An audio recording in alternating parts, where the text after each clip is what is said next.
Hello, everyone. This is once again Man Alone, and I am Malone. Welcome to episode 0 of this wily attempt to use this swell system here in Star Trek Adventures Captain's Log, this solo role-playing system, keep the system as intact as I can, and set our adventure in the Warhammer 40k universe. And if you watched the previous episode, which was episode 00, you don't have to, but if you wanted to, if you haven't already, you could take a look, and I sort of talk about how I came to the decision to do this. And just briefly recapping, I reviewed the book. I talked about the system, like a little bit about how this role RPG works, why I like it, why I like the idea of it, but why I wasn't really feeling it in terms of having it situated in the Star Trek universe, just because I want a little bit more excitement, I want a little bit more grimdark, I want a little bit more action, and I want a little bit less 27-minute dialogues about whether or not Data can really understand comedy. And so we made the decision to port this over to Warhammer 40k, and I've spent the better part of my evening modifying some of the character creation tables, modifying some of the stats. I'm very excited. I'm very excited because I think right now we teeter between two polls here. And on one poll, we have a critical, we have a critical hit. And on this side, we have a critical failure. That took longer than it needed to be. I don't know whether this outing which one of these it's going to be, but I have a feeling it's going to be one of these. And that's the most exciting things, when you just don't know if it's going to be a rousing success or a catastrophic failure. But what I can say is I had way too much fun sort of hacking this book, trying to make it fit a little bit more into the 40k universe. And so again, what we're going to do now is the episode 0. We're going to do player creation, and maybe even start thinking about ship creation and NPC creation. And I hope that you could see the speed at which I am uploading these, that I know that people really want to get to these episode 1s, that there's lots of episode 0s for this game right now on YouTube and not a lot of actual playthroughs. So you want episodes 1, 2s, 3s. I totally get it. I'm going to get there. And I hope that you can see by the speed that I'm doing this, that I am committed to that.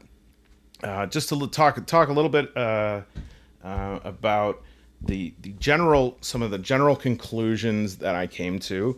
The first is that I'm fairly certain that the best course of action here would actually be to not open it up too far this first playthrough of this in terms of what faction or species.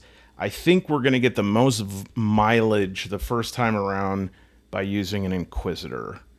And within that, we have a lot of room to roam, right, in terms of what Ordos this Inquisitor is part of, whether they're heretical or puritanical, what their past is, who's in their retinue, all that kind of stuff. I think there's a lot of space there to wiggle around. But as I thought about it, it's not that I think it would be impossible to do something like a chapter master of a Space Marine chapter. I think it could be done. I think you could do a member of the Mechanicus, Adeptus Sororitas, and maybe those individuals make it into the retinue.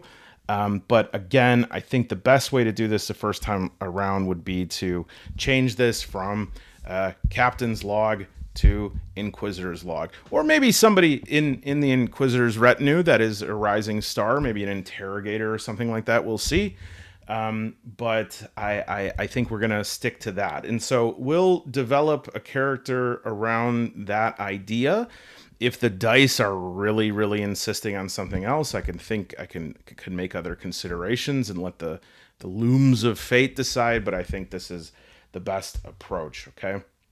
So again, I did do some work to modify the basic stats of the game, and I want to talk about that first because I think this was a real brain teaser. Okay, because if I can get to I believe it's page, yeah. So if we recall, the way that the 2d20 system works with the character sheet, and I can actually put that up on the screen. The way that this is going to work is that with the 2d20 system, you're going to have 6 attributes and 6 disciplines, okay? So attributes are going to reflect character's nature, who they are, their identity, their priorities, okay? And the higher scored attributes are obviously going to indicate a higher propensity towards that thing, or proclivity, or a development towards that thing. And then there are 6 disciplines as well, okay? And so whereas the attributes are the character's identity, their core priorities, the disciplines are character's expertise. This is where they know a lot, they've learned a lot, they have a lot of experience, or they're burgeoning in those areas, okay? And so the way that the 2d20 works with the dice roll is that whenever there is a task being something that has an ambiguous outcome, right? That in any sort of RPG would necessitate or indicate a dice roll, we're going to add the attribute, the applicable attribute, plus the most applicable discipline. And from that, we will roll 2d20. And if at least one of them is under that target amount, the attribute plus the discipline, then it is a success.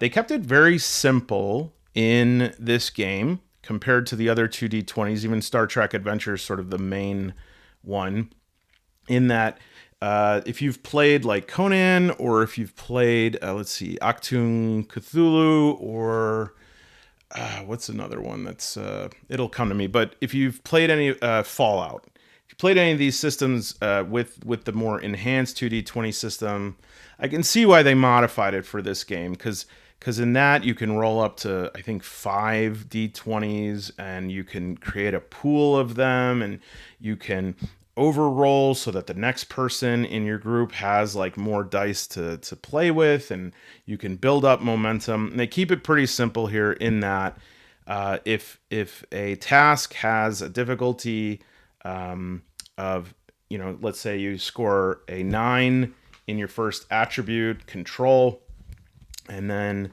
it's something that has to do with medicine, right? So maybe that's doing surgery. You have to do a stitch or something. So you'd say, okay, well, this sort of is this player's control, fine motor coordination, their steadiness under fire, and then medicine, right? Because the medical knowledge. So you'd add 9 plus 2, you get 11, and then you would roll. And right here, I got a 1 and a 16. So the one was under. And so we would say, okay, this was a success. And we can go with we could probably toggle that a little bit even in this game by saying if something is of higher difficulty, then both of them have to be under, okay?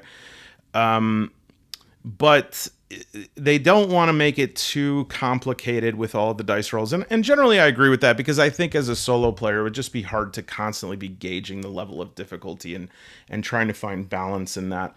And so we will keep with the 2d20. However, I will say I've been kind of turning the gears in my head a little bit about if there's any modifications we could do with combat or anything like that.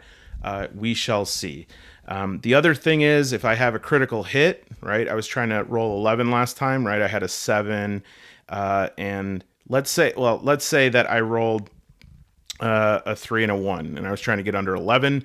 Both of those hit, so maybe that gives me some sort of advantage, but it could also give me a point of momentum, which can be used to reroll dice or to add an additional attribute or something like that. And you either have momentum or you don't, right? And then the opposite side of that is a critical failure would be a threat, and you have to spend that threat. There has to be some sort of complication, or if you have a successful dice roll, you have to re-roll. I don't want to get too down in the weeds about that, but suffice to say, I'm thinking about that, thinking about how we could make it slightly more interesting. Maybe it could mean something if we do a critical hit that rolls doubles or a critical failure that rolls doubles. We shall see. We'll get a sense of how the game flows.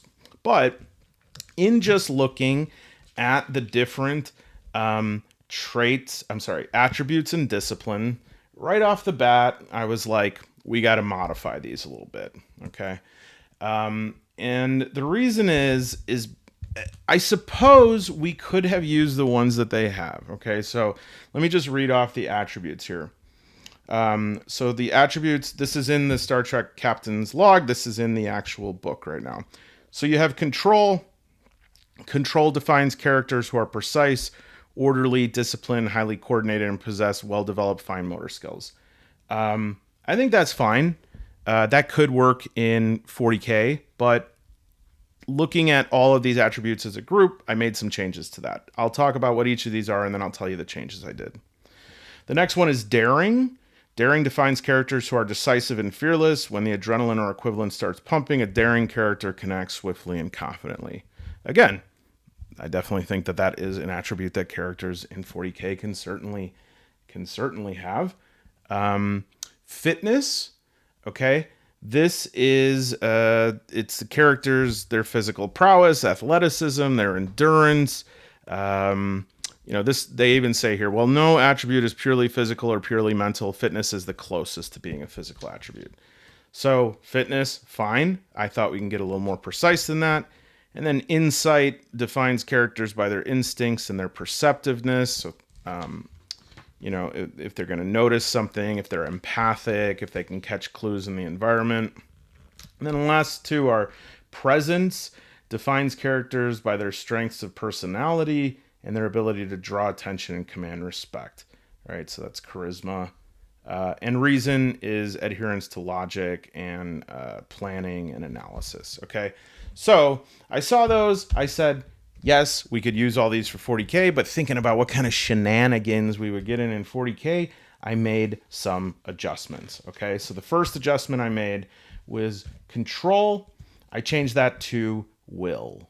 So will is going to include willpower, mental toughness, resolve, pain tolerance. All right. Number 2 was daring. Daring just felt very sort of like Huckleberry Finn to me, which is the sort of, daring do. That's the kind. It gives a vibe that I don't fit exactly into 40K. And so what I changed that one to is ingenuity. And ingenuity is characters' resourcefulness, their quick thinking, their cleverness, ability to outsmart. Okay. Next was fitness. Again, I'm just thinking of like Star Trek, the crew and their like spandex doing calisthenics. And I'm like, yeah, kind of, not quite. So I just changed fitness to strength. Physical prowess, bodily might, raw power. Perception, I'm sorry, it was insight is the next one, and I changed that to perception. I just felt that I think that insight would have been fine. It's just that perception seems to be a little bit more of like something I have a native feeling towards and understanding of, and I think it would just be easier for me to like call upon the definition of that in my head much more easily. So that's like intuition, awareness, attention to details, and working operational memory, which I would consider that like, essentially a person's ability to memorize a license plate. Next we have presence, and I like presence. I kept it. I changed it a little bit in terms of what it means charisma, authority, likability, leadership capacity. And I think also in the higher levels, maybe presence could indicate something about like if somebody has psychic abilities or is a psyker. And then intelligence, that's logic, analysis, strategy, problem solving. That is, I changed reason to intelligence again. I think that'll just be easier for me to remember. All right. So the 6 attributes we have are will, ingenuity, strength, perception, presence, and intelligence. Okay. Now the disciplines, I'm not going to go into as much detail on these, but again, these are the areas of a character's expertise. All of them sort of fit, but I made some modifications. The first one I did not. So the first one was command. I kept that as command. Strategy, managing tense engagements, organizing resources. The next one was conn, C-O-N-N, which, like, I have to admit, that word doesn't really resonate with me too much. I think it's one of those words that I hear a lot in Star Trek, and it just never saturated my mind in terms of what it means. But conn is basically, it says it's about spacecraft, the practicalities of living and working in space. It's navigation. All right, so I called that void faring. Void faring, all right, which I would include navigation, maybe like experience or knowledge about Xenos, survival in space, the ability to like survive and repair your ship and maybe a suit and just experience being out in the void. The next discipline was engineering, and I changed that to mechanical/scientific, and I might just decide on one of those. As anyone who follows 40K knows, like science is not quite what we think of as science. There's not a lot of people still using the scientific method. They're more or less just kind of improving on the plans laid out 10,000 years prior by the Emperor. But I still think that that is a quantifiable statistic for a character, is how well they're able to use inductive reasoning, deductive reasoning, follow some schema of the scientific method. And so for that, it would refer to it could be mechanical or scientific. So ability to repair, using or calling upon or understanding scientific theories, understanding scientific principles, understanding the root reasons behind things, how to deconstruct or reconstruct things. Okay. The next one was security. That was in the book. Security is about safety, protection, and survival, of course. And in Star Trek, everyone punches. My brother and I used to make fun of this all the time. Everyone punches in Star Trek by going like this and hitting a person on their back. And of course, Worf used that all the time in Next Generation. And for a dude who was absolutely massive, just a unit, I think that guy was like TKO'd 30 times with like 0 victories. So that's not how it's going to go down in 40K, and so it makes some change. Oh, a little bit of a code there or something. I wonder what that means. And so instead of security, I changed that to melee. That's going to be close combat, agile combat, direct engagement. And then the next one was science, all right? And because I kind of captured that in the mechanical scientific one, and I feel that that would be a duplication because science is so much about duplicating schematics that are already in existence in 40K, I just threw that one out completely and made that one into firearms and ballistics, right? So whereas melee is close combat, agile combat, direct engagement, this one's going to be firearms or ballistics, which is ranged warfare, range fighting, sniping, and then also just like awareness of weapon maintenance, modification. I'm thinking like if a dude had their weapon jammed or it was wet, if a person had a higher rating in that, they would have more knowledge of how to do that. And then the last one, medicine. I was thinking about adding sort of an apothecary score to this, but I'm just going to shove that into the scientific one, and we can come up with that. We'll see how it works. But I changed that instead to knowledge, okay, which is information retention, awareness of history, of the Imperium's history, which, if you know 40K, there's a lot that just got erased from history. Just totally mind scrapped into just the void of nothing, and nobody remembers it. Memory recall, long-range memory recall. And I also included into that medical, biological knowledge, and maybe knowledge of artifacts, right? Like ancient archaeotech, as it would be called. All right. So disciplines are going to be command, voidfaring, mechanical scientific, melee, firearms ballistics, and knowledge. And once again, the attributes are going to be will, ingenuity, strength, perception, presence, and intelligence. And so, again, we're going to use these to combine one from column A and one from column B when we have to do a task, and we would want to roll one of 2 d20s at least under that. All right. Then the other thing is we'll kind of go. I think we'll go through the other stuff as we create this character here. Okay, rather than trying to explain all the major changes, the major renovations I did were in the realm of attributes and disciplines, and I'll talk about some of the ideas that I have in the other areas. But I think without further ado, we're already 20 minutes in. Let's try this out. All right. So the first thing we're going to be talking here is traits, and a trait.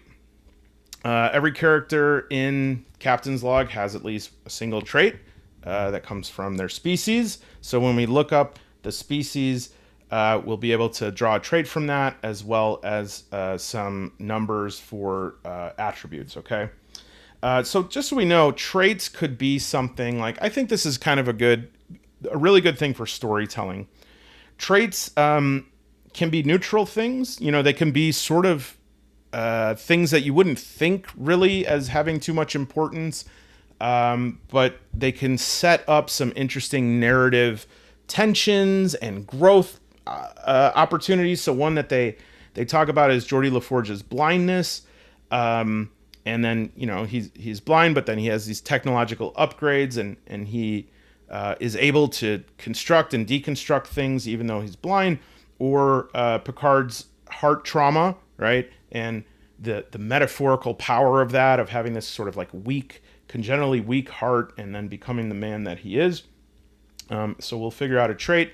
And I think the best way to do this right off the bat, to get this kind of going here, is to look on page 93 here. We are going to take a look at the species, okay? And now, again, to reiterate, I'm not going to play another species. I'm going to be either human or abhuman, okay? So what I'm actually looking for right now in this species table is I'm going to roll a d20, and the result that I get, I'm going to look that up. And I can take the attributes from that, I could take the trait from it, but then from the information that we get there, to the best of our ability, we'll try to put that together and figure out what that means for our character. Like, what's the closest cognate? And some stuff we might use, some stuff we might throw away. If it's truly terrible, we can re-roll. And there's 3 different tables for like different eras as well. So we can at least have like 3 options. And just so I won't say who it was, but I was watching a video of someone who had a major role in creating the game, and they they rolled like 4 different species, and the first 4 species they rolled, they're like, I'm not really liking any of these. I kind of want to be a human. And I'm thinking, well, I mean, if this guy can just say that and he created the game, we should feel okay about, you know, making some modifications as we can. But Malone's rule of role-playing is always try to do a dice roll first and try your best with that, and you truly can't get anywhere, we'll do something else. Okay, so I'm going to roll. I should have just rolled 1. Let me re-roll. Okay, 12. So 12 is going to be Rissian. That's the first one that comes up here. Rissian? I don't know how to say that. Okay, Rissians appear much like humans. Good. save for a decorative gold emblem in the center of their forehead. Oh boy, that sounds like Tau. They have open and adventurous personalities, but also have great patience with others. Rizians have an honest and open attitude to sexuality that is renowned throughout the galaxy, and potential mates with a sexual appetite display ceremonial icons. I am very disinterested in that, but let's say that let's kind of stretch here, and I don't really want to get into that second piece of things as you know, in 40k that really doesn't play into it unless you're one of the Emperor's children or Slaanesh worshiper, but we won't get into that. The decorative gold emblem in the center of their forehead, let's see if we could do anything with that. But let me just re-roll on the second table here. 11, Horta. All right.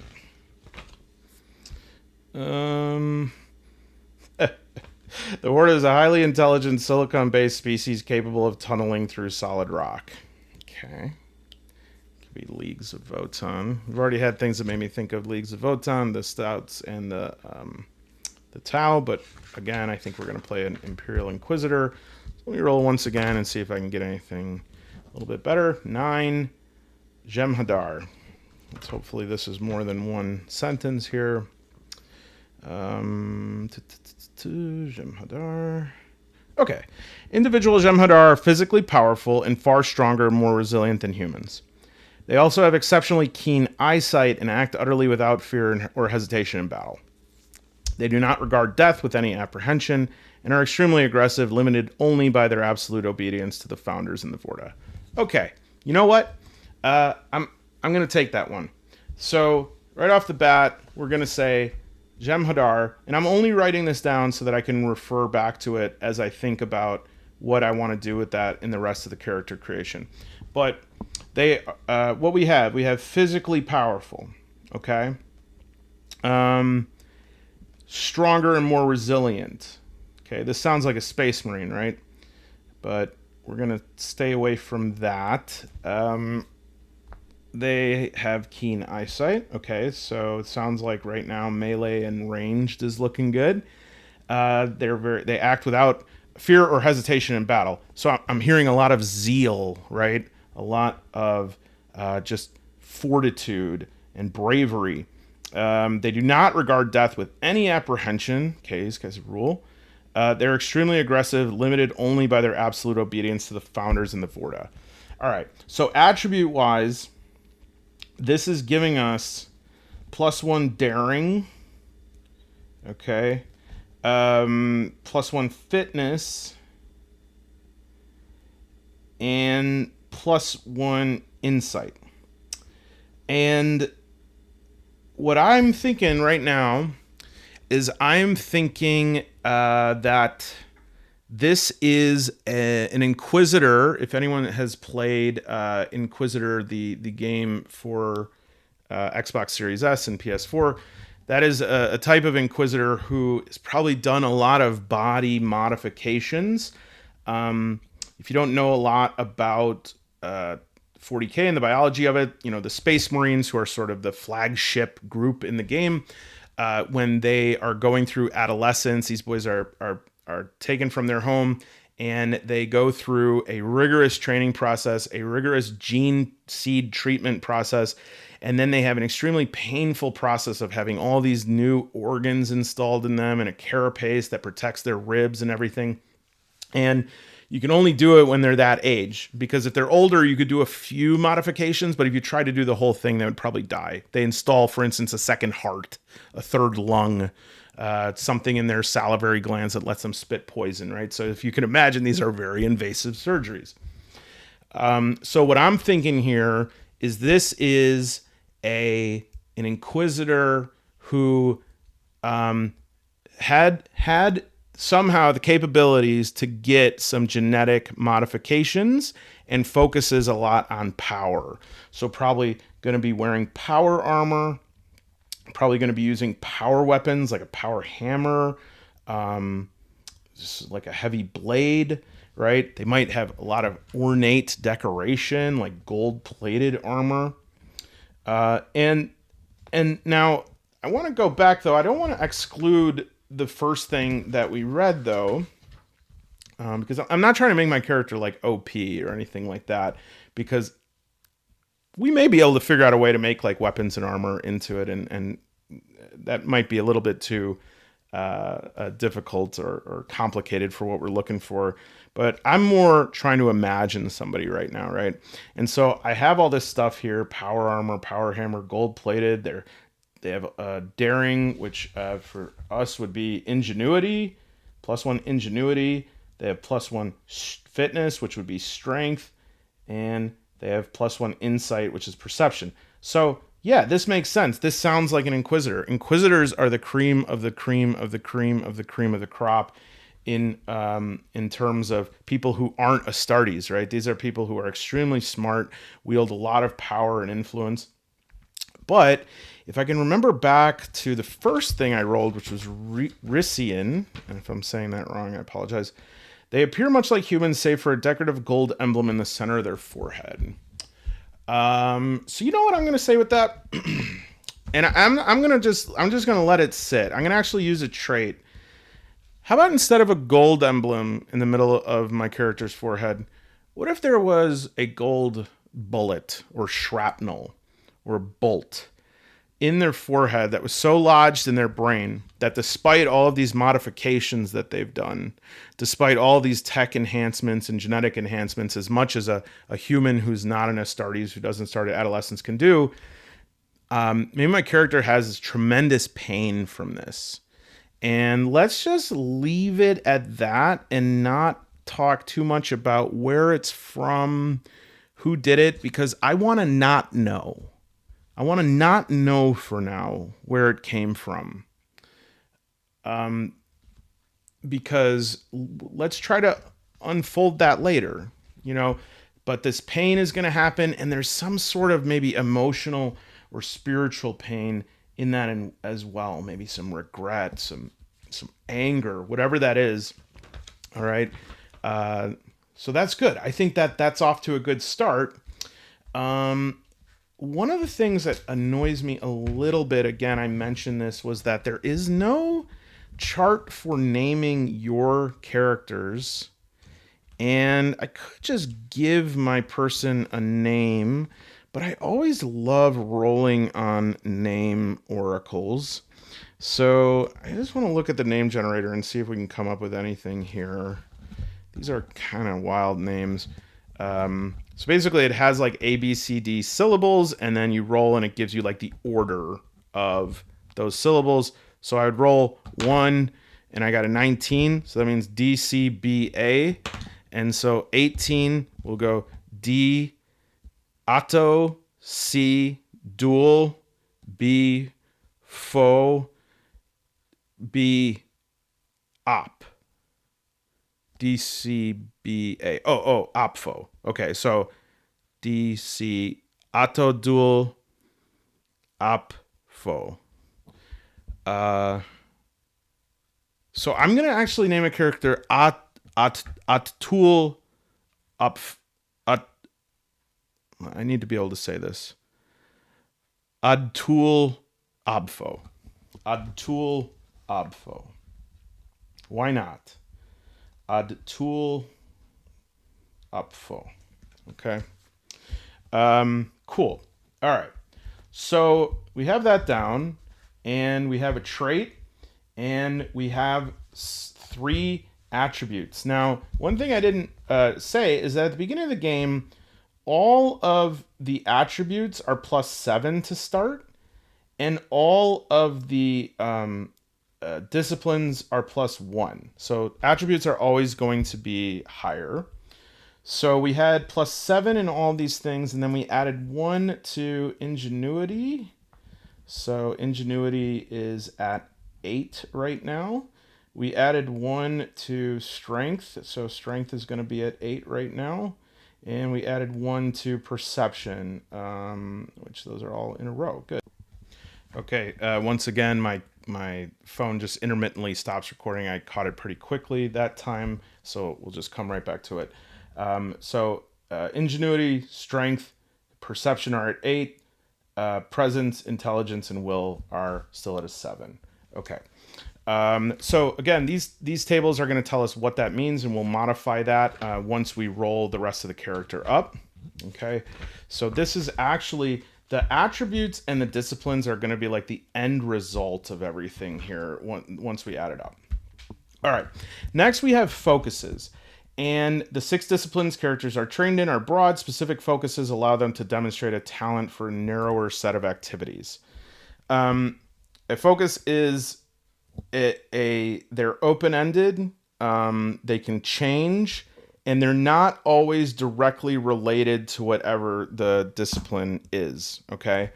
And so let's see here. Oh, okay. When fully created, your character will have 6 focuses.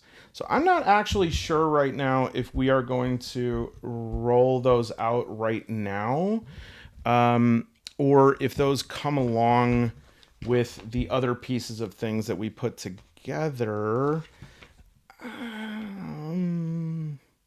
Let me just try to roll them. Okay, so let's see what the focuses is. So first I'm gonna roll on the focus division, and we got a 1, so that's command, which for us will be command. So that's easy. And the focus is going to be, oh, this is actually a 2d20 that we're rolling here.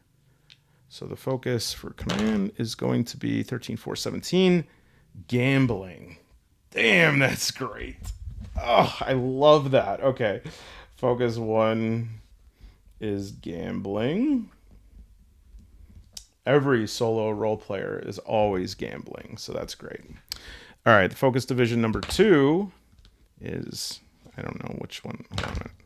Okay, 5. Con. And so for us, con is void-faring. And that's okay. Actually, this does make a lot of sense, like astronavigation, astrophysics. So let's roll the 2d20. And we have 6, 12, 18. Guidance systems. Okay, I can deal with that. Focus 2 is guidance systems. That'd be like auspex. And maybe just has like a sense of things in terms of that. I don't know if that's possible. Like, I guess I have a sense of when people are in my blind spot while I'm driving. Does the same go for like a battleship the size of a city? Okay. Next one, 19, is going to be pick one or re-roll. I will re-roll in the spirit of randomization. 18, medicine. Okay, and for us, that's knowledge. So let's just see, though, what it gives us. Roll 2d20. 4 and 19, that's 23. And that will be kinesiology. Love it. Movement, the study of movement. So that might come in handy if I'm looking to hurt someone in a very specific way. Or say I'm encountering like Eldar, who they always say in the books, like the Eldar move in a way that just like defies logic. And so maybe I would be able to anticipate those movements better than others. Okay. Focus 4, 18. Once again, that is medicine. And let's roll again. 7 and 19, 26. Neuropsychology and psychiatry. I promise I'm reading the dice as they land, but this is just too good. This guy, I'm Adtul Opfo. Neuropsychology, psychiatry. That's going to be used to manipulate people. It's going to be to understand what's going on under the hood. All right, 3. 3 is, I think that's con. No, that's command. So we'll roll another on command. 11, 17 is 30. Ugh. Right? Wait. 38? Wait a minute. 28. Sorry. 28 is performer.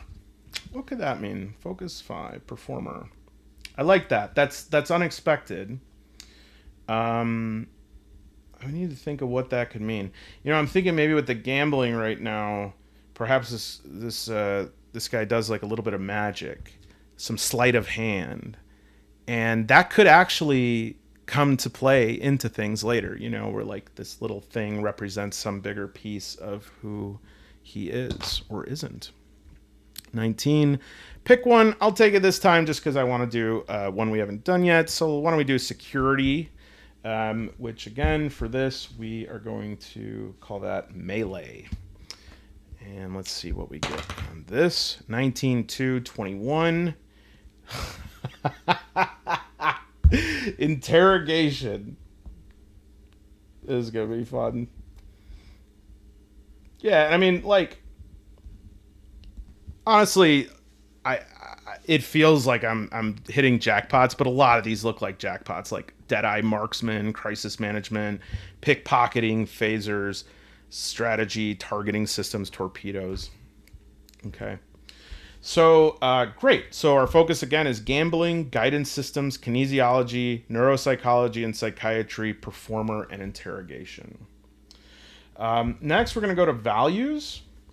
And I believe the table for that is on 90. Okay, so values are, I think probably you have a good sense of what they are. There's these guiding principles.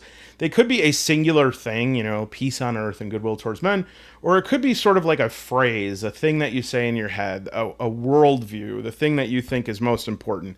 And I have a feeling we're going to have to edit these to make them 40K compatible.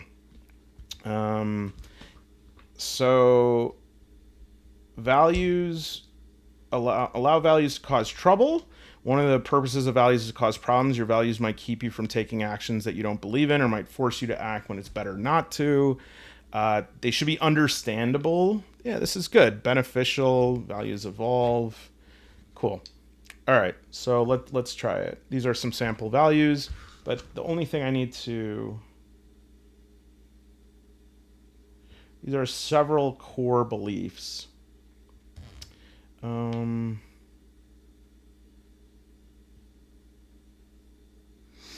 Yeah, I guess let's try for 3 and see. Maybe we'll have to write our own, but let's try it here. All right, 9 is information is power. Yep, that works. That is any good Inquisitor knows that information is the most powerful currency that you can have. So I like that. And again, we need to understand why a person might feel this way. It could be because of the training, the Inquisitorial training. It could also be a feeling of inferiority, of in his past not having knowledge in certain situation left him victimized or hurt in a certain way. Let's try another. 9, information is power. We got it. Let me try it again. 5, exploration is the blood that fills my veins.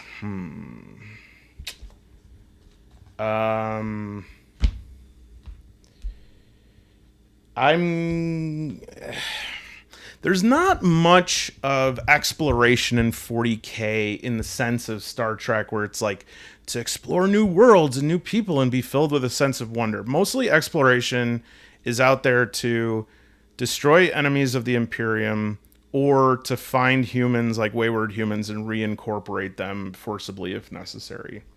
So we're not going to say that exploration is the blood that fills my veins, but if you put blood and veins in a sentence for 40K, I think we could probably do something with that. So instead of exploration is the blood that fills my veins, I'm going to say,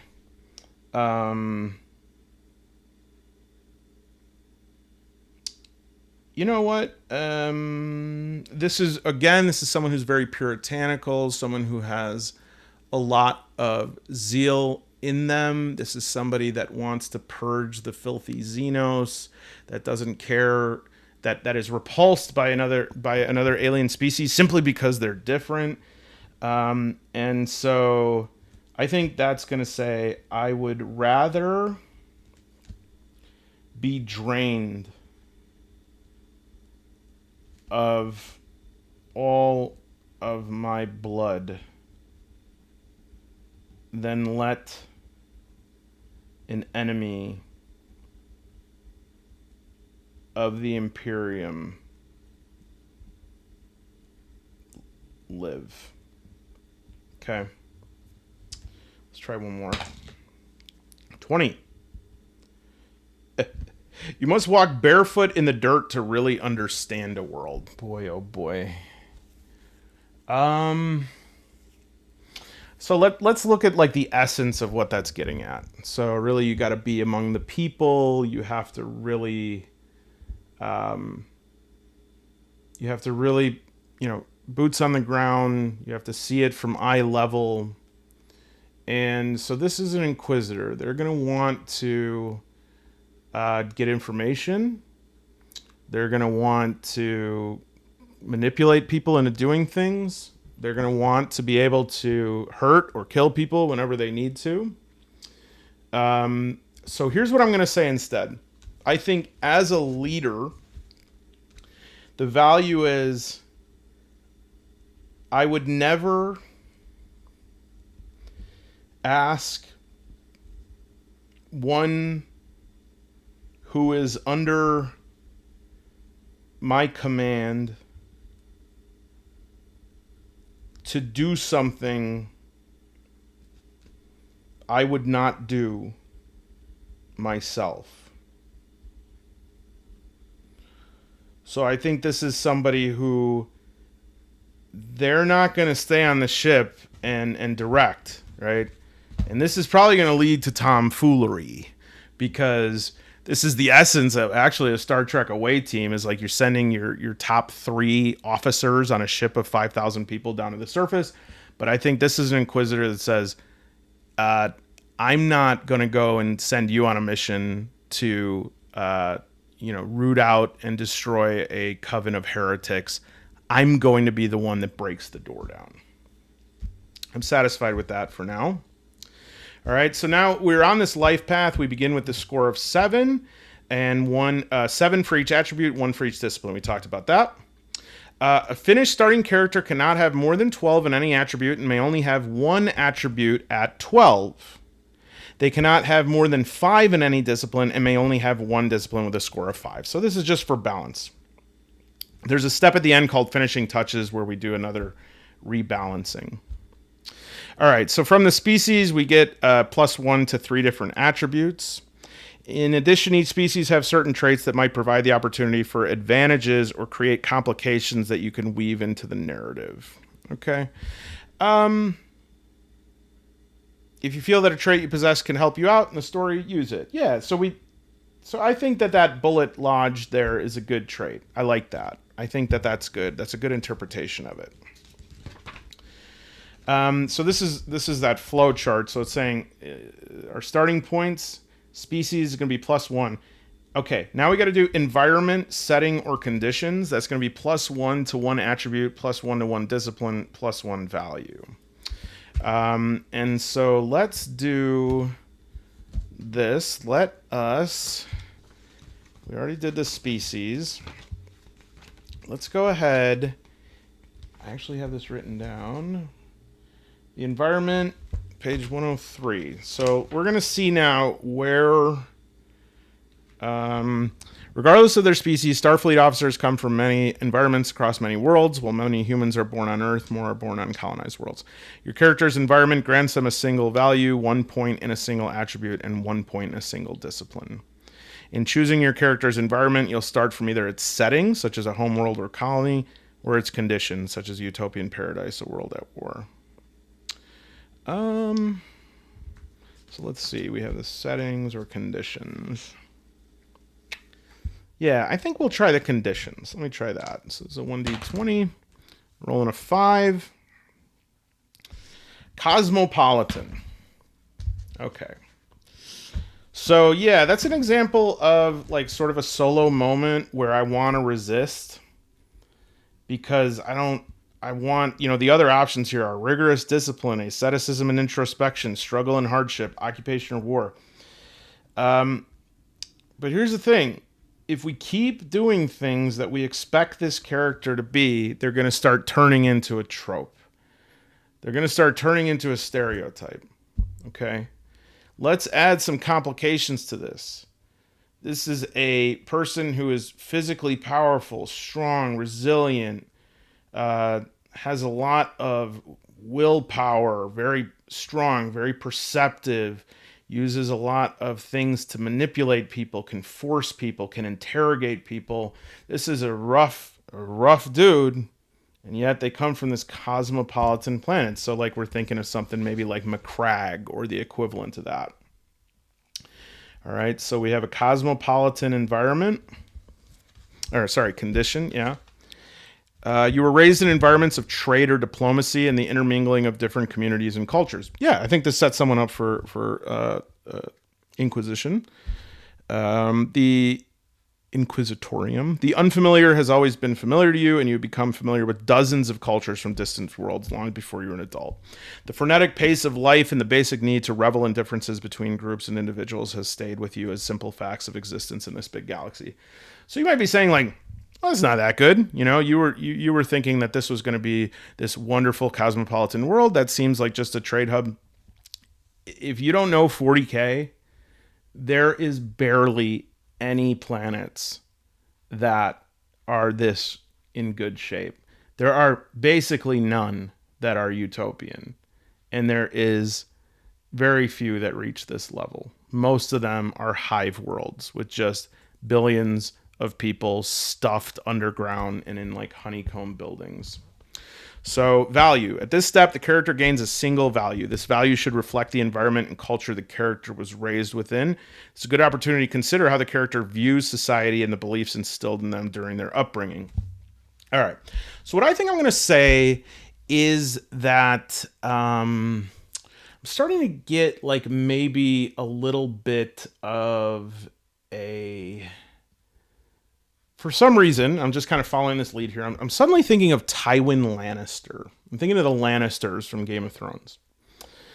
And I'm thinking about Tywin, who his father, I think it was Titus, he thought his father was a fool.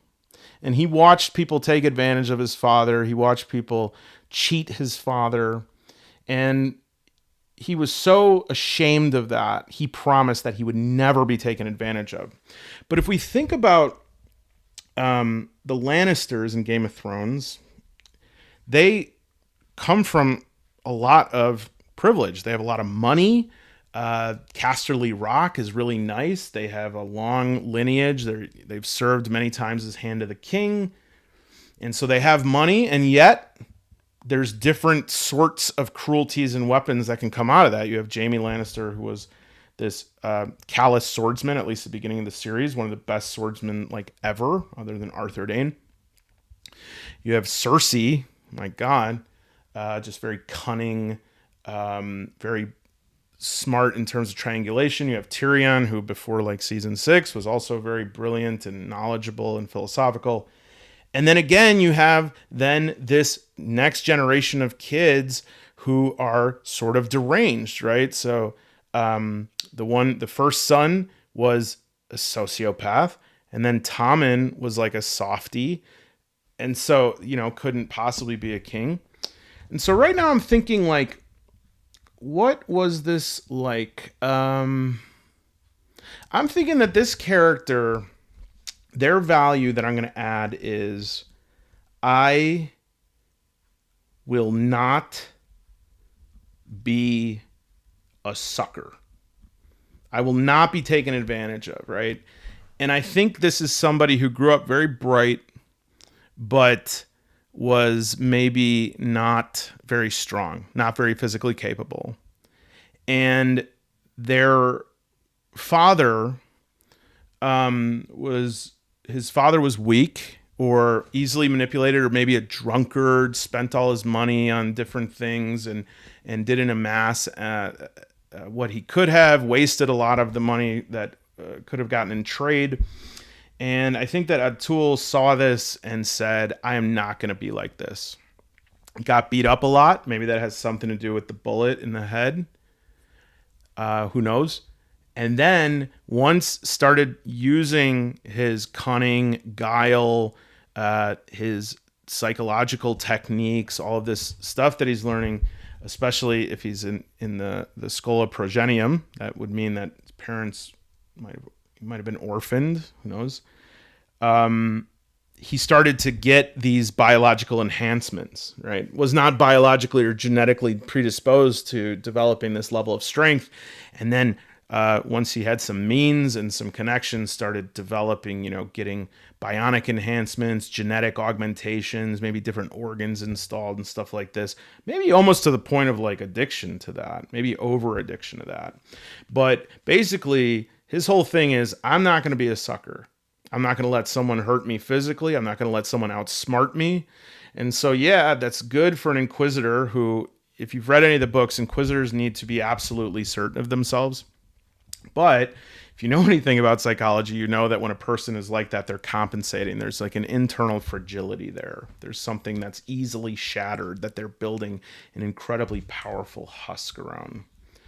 So I will not be a sucker. I like that. Okay. Attribute. Choose one of the following attributes to increase it by 1. Daring, insight, or presence. So daring, insight, and presence, that would be ingenuity, control, or presence. I'm going to give it to presence. Yeah, I'm going to give it to presence. So we'll put that one up to 8. Discipline. Choose one of command, con, or science. Increase that by 1. So we'll say command is command, con is void-faring, and science is firearms and ballistics. I like the idea of him being more melee, so not necessarily no firearms, but preferring to engage people up close, making it very personal. So I say what we're going to do is we're going to make this person... I'm going to give it to command. So we'll put command at 2. And the rest of them, void-faring, mechanical, science, we'll keep... That's still at 1. Everything else is 1. Melee, firearms... and knowledge still at 1, but we still have some futzing about to do here. So thanks for sticking around. If you're still here, this is really incredible. I'm just having fun, and so don't feel bad if you need to go do something. Certainly take some breaks. My phone, which I'm using to film, which I think is pretty good quality, all considered. It just stops recording sometimes, but it keeps recording sound, and so I have to keep looking at the timer. So if you notice little blips in the recording, that's why. All right. So step 3, early outlook. Okay, so this is going to kind of build here on what we were saying. Driving them into their education and career, your character formed an early outlook that shaped them in many ways. You may choose from 3 approaches of how to determine the impact. The first is select their upbringing, then determine whether they accepted or rebelled against it. The second is castes. That would apply to Klingons in the Star Trek game. And the last option is to simply choose an aspiration which drove your character onto their journey. So we kind of know their upbringing. I'm going to just try rolls on castes. Nah. I'm going to do aspirations. I'm going to roll on aspirations and see if we can make that fit, because caste and upbringing, I think I already have some good ideas for that. And the options there don't look like they'll be tremendously good fits just in the environment. So, all right, 11. To discover. Keeps bringing us to this. Yeah, all right. Let me take it from an angle here.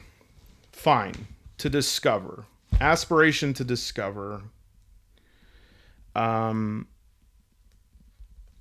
Their aspiration is to discover the location of something that they believe will give them great power.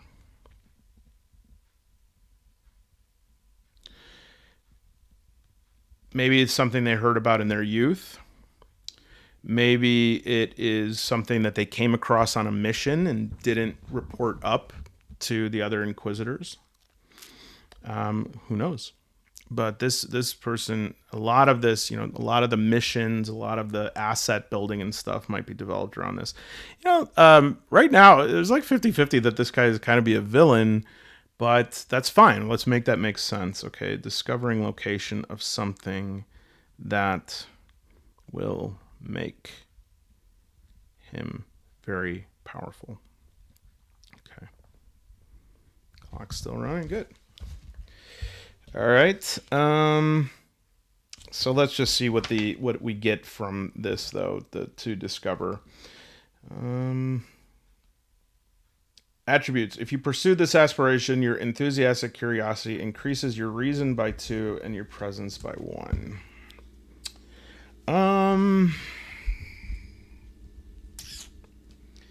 Reason by 2, so that would be intelligence. That's fine. So we'll put that up, and your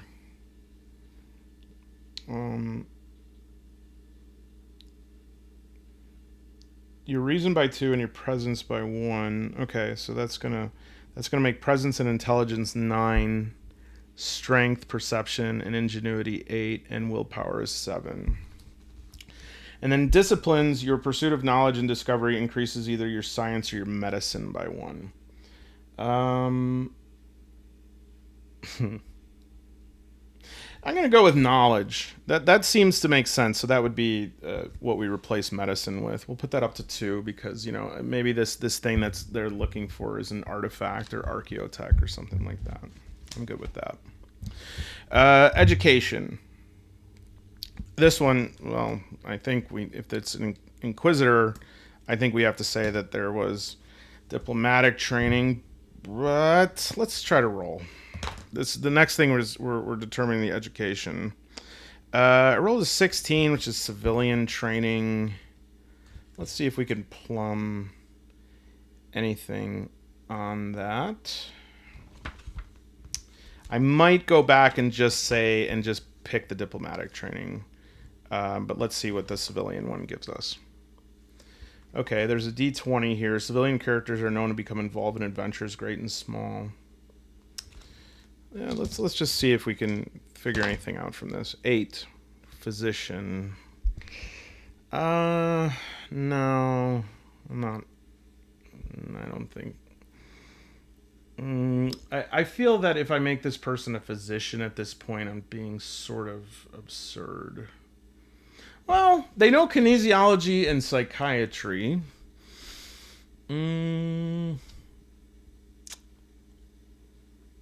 Let's see here. All right, let's play ball with it. How about this person was attempting to pursue medicine, maybe to remove the thing lodged in their head, or psychiatry to better understand the human mind, attempting medical training, but left that. We don't know why. Don't know if they failed out, if they chose to be out of that. I'm gonna go and just give this I tell you, like, I think another thing that needs to happen sometimes. Another thing that needs to happen sometimes is I think that a person just needs to like I need to just be honest about what I really want right now. And once I say that doesn't mean that I'm going to get it. I just need to name it, okay? And what I'm going to name is, I think, like, in my head, I just have really building up this idea of this guy being an Inquisitor who really is smash and grab and really powerful, and is very intimidating, uses a lot to like make himself look very big and powerful and important.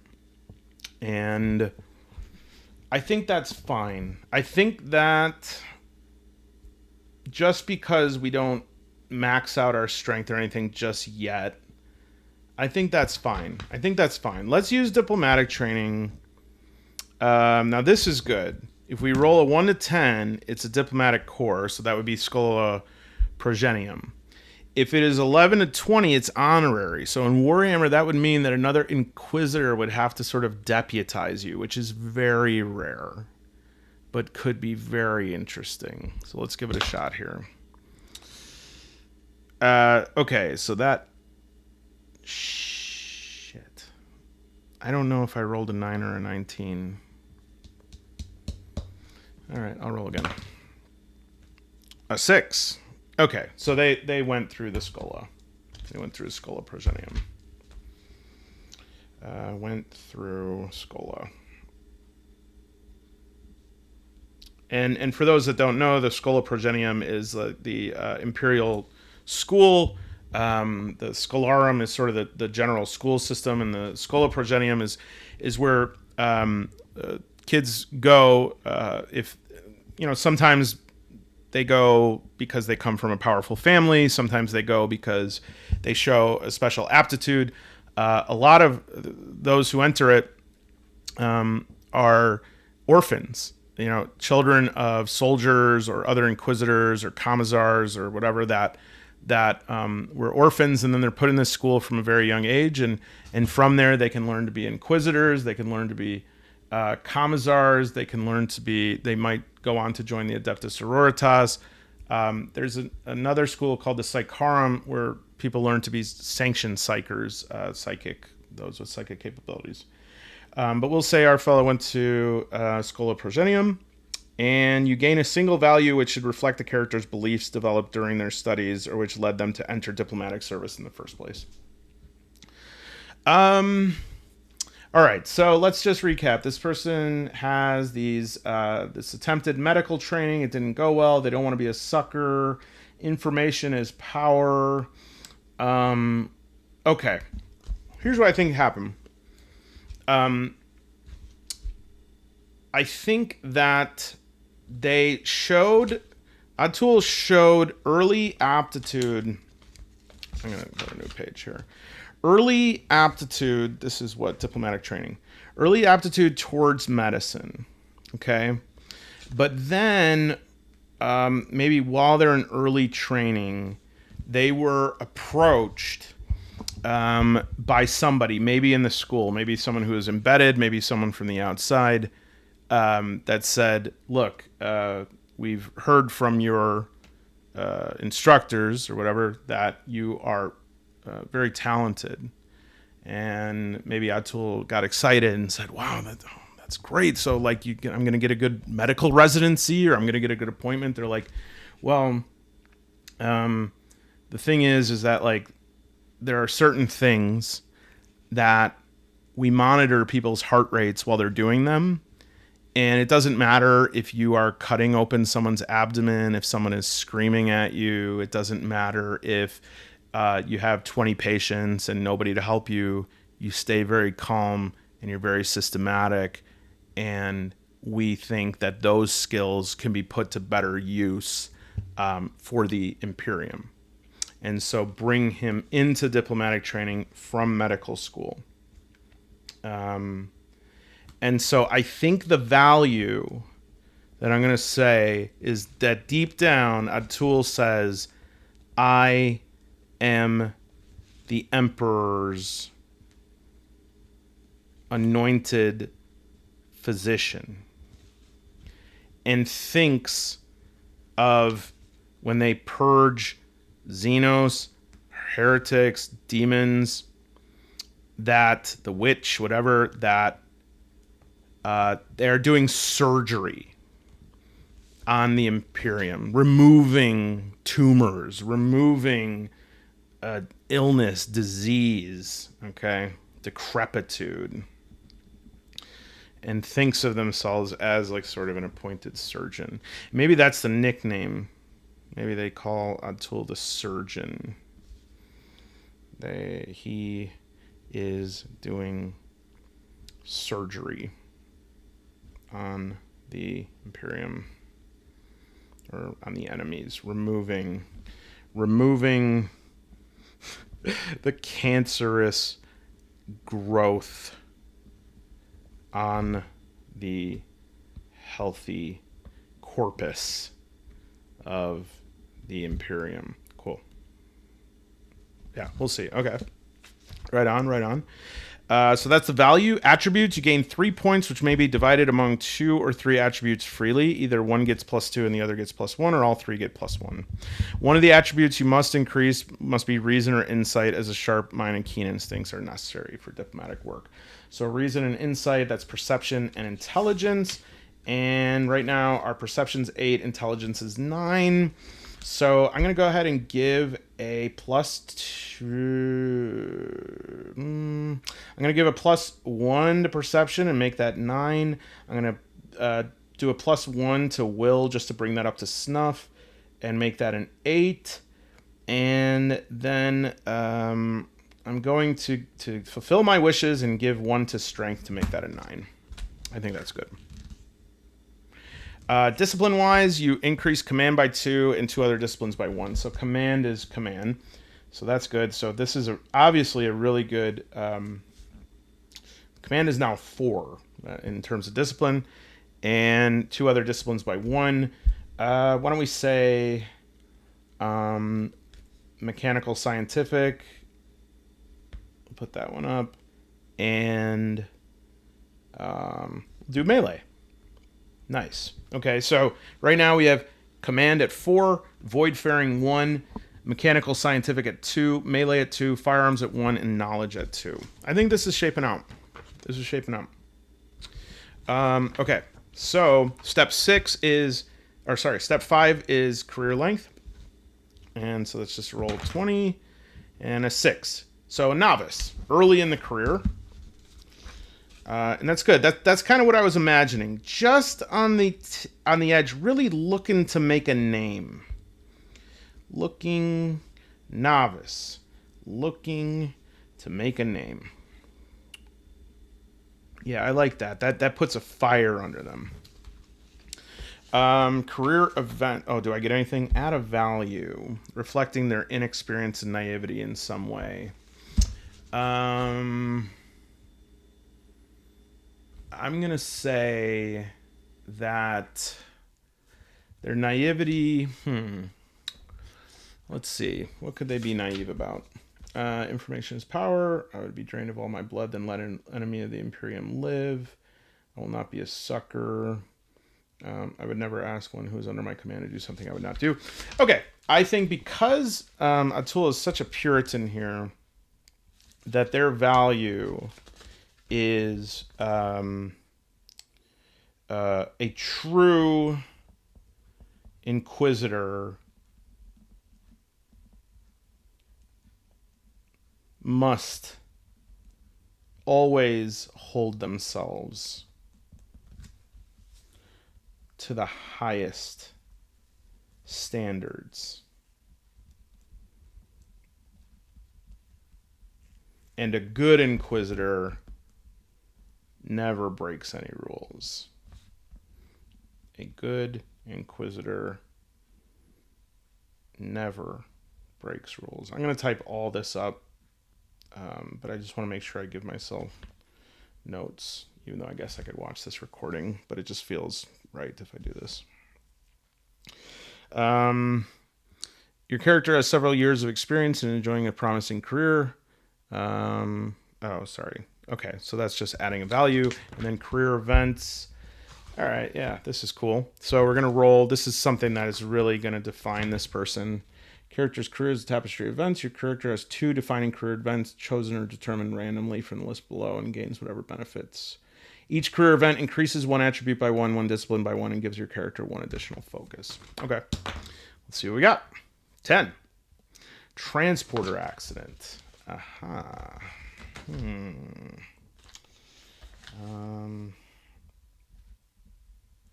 So that is a career event.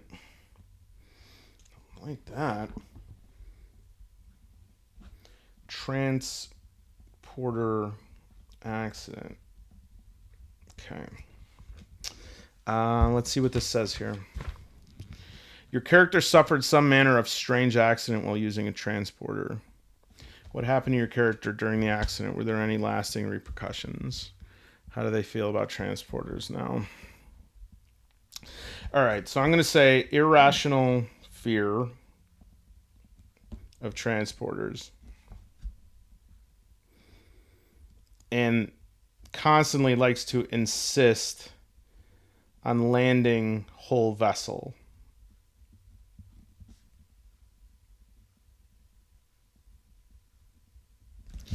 And what happened to the character during the accident? I don't want to add another injury. I like the thing in the head. I'm going to say that the transporter, he was actually steering it, and he had just taken on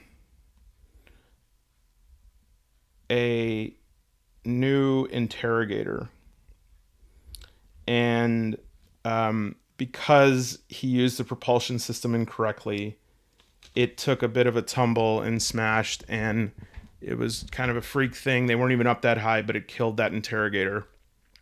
And I would say he is internally fighting the fact that he feels really bad and feels really guilty. Because but what they say is, look, this thing happens and this person wasn't even an Inquisitor. You know, you're going to be declaring exterminatus on planets. You can be killing this many people. You're not going to be an effective Inquisitor if you are not going to be able to deal with the death of one person who was barely even, a dot on the radar. The character is cautious and careful after their experiences, increasing control by 1. Yeah, that makes sense. So control being will. All right, so that brings will up. So that's up to 9. Okay. And the experience means the character takes shuttles more often now than the transporter, increasing con by 1. Wow, hey, that's what I said. Con is voidfaring. Man, this is going well. Okay, so voidfaring was the only one that was a 1. That comes up to 2 now. Focuses at a focus reflecting something they learned either because of the accident or in the aftermath. Examples include quantum mechanics, small craft, or transporters and replicators. Not quite. What page is the focuses on? Those are on 85. This one I might indeed pick. Let's say I want to pick something that's sort of like unintuitive.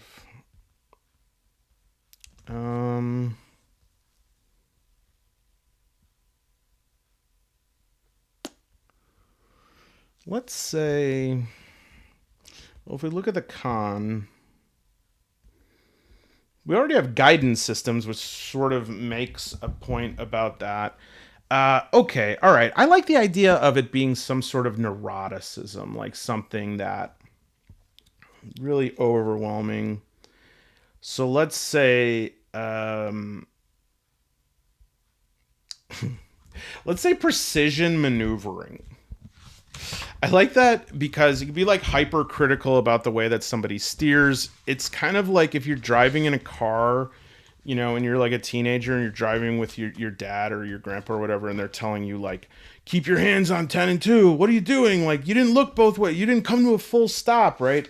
That's like, he's like a backseat driver. I love that. Okay, backseat driver. And I forgot what that was. It was maneuvering, I think. 85. Yeah, it was precision maneuvering. Plus focus 7. Precision maneuvering. Okay. Yeah, that makes sense, actually. I think that's good. All right, let's roll one more of these. And I'm probably going to do some ship stuff on my own so that we can get started in the next game. But maybe I'll just roll the ship before we end here. 18, solved an engineering crisis. Oh, wait a minute. Let's see if there's anything else for... Okay, we added a focus. All right. Solved an engineering crisis. Cool. Your character was instrumental in ending a crisis caused by malfunctioning technology and saved many lives in the process. What technology had malfunctioned and why was it dangerous? How did your character solve the problem? Boy, that's really asking a lot of the of the solo GM. Think of some intricate engineering problem. All right, let me give it a shot. I'm gonna say that at some point he was picked up. You know what? I'm not even totally sure if this exists in Warhammer. Like, I don't know why. I feel like I should know this, but we'll just, whatever, make it up. So I feel that here's what happened. Solved an engineering crisis. When he was being transported, kind of just like picked up to go from like one solar system to the next or whatever. Sort of hitched a ride with this other imperial ship, and on that ship were some like high-ranking officials, and they, because it's uncomfortable for them to travel, especially because this wasn't like a military thing, they were just trying to get supplies and stuff. Some of the older people from the Astra Militarum were put into sort of cryo sleep. I believe this exists. And because of his medical training, he noticed that their life support systems, their diagnostics, there was a slight change in them that indicated that they were undergoing metabolic acidosis. I don't know. And saved a lot of top brass from the Astra Militarum. And so they kind of feel indebted to him, and it almost annoys him somewhat sometimes, I think, because the Inquisitor sees himself high above, even though there's relatively high-ranked people in the Astra Militarum. I think he sees himself as above that, but they feel deferent, like he's earned his stripes because of that. Your character's precision when dealing with complex technology increases their control by 1. And control is will. So will, coming up from behind, will suddenly going from the lowest to the highest. Your character's familiarity with technology increases their engineering by 1. And engineering is mechanical scientific. I like that. That goes up to a 3. Add a focus reflecting the technology involved in the event. Okay. And deal with that. We'll say the focus is... Where focus is... Table 85.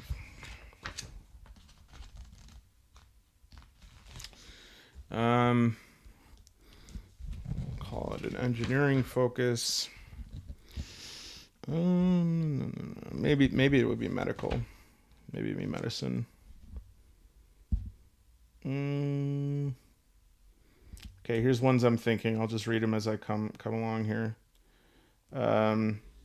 Anesthesia, diagnostic expertise. We already have psychiatry, kinesiology, parapsychology, patient care, psychoanalysis, stresses of virology. I'm gonna make up one of my own. I'm gonna say focus 8 is cryo medicine. And if we ever need to like refer to something based on that, we'll just say it's like a cognate to anesthesia. That's fine. Okay. All right.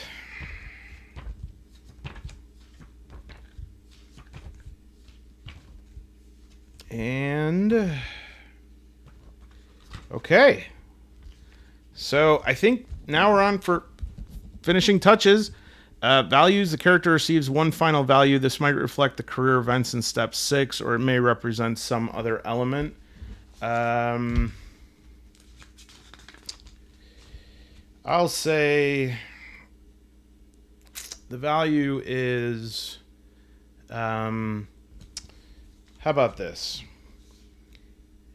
you can never have enough people that owe you favors. You can never have enough owed favors.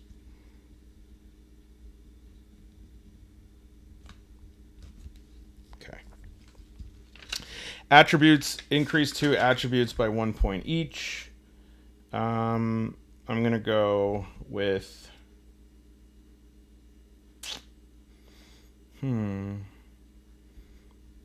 It's between strength, intelligence, and ingenuity. I guess I make it pretty balanced here, but that's okay. We could have a little bit of imbalance. Increase 2 attributes by 1 each. Why don't we go ahead and increase strength up to 10. And I'm also going to increase perception up to 10. See how that goes for us. Your character may not have anything more than 12. We don't. We have will is 10, ingenuity is 8, strength is 10, perception is 10, presence is 9, intelligence is 9, and then disciplines increase 2 disciplines by 1 each. Let's go melee. We'll go up to 3, and I'll put knowledge at 3. I kind of like that firearms is the only one at 1. Yeah, this is a good spread. All right, so your complete character should have the following elements. Your character's attributes added together should total 56.